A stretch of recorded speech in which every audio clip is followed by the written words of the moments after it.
এক রাতে রাত ফিরছিল নির্জন রাস্তা দিয়ে। হঠাৎ সে শুনতে পেল পিছন থেকে তার নাম ধরে ডাকছে, রাত রাত রাত। রাত ভয় পেয়ে থমকে গিয়ে ঘুরে দেখে কেউ নেই। সে এবার ভয়ে ভীত হয়ে আস্তে আস্তে পা বাড়াতে লাগলো। পা বাড়াতেই ঠান্ডা বাতাস বইল, গায়ে কাঁপাচ্ছিল। সে ভয়ে দৌড়াতে লাগলো।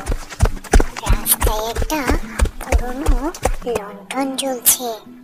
নেবো নেবো আলোয় পাশে দাঁড়িয়ে এক বৃদ্ধা হাসছে নিঃশব্দে আর বলছে, রাত। রাত তো চমকে উঠলো।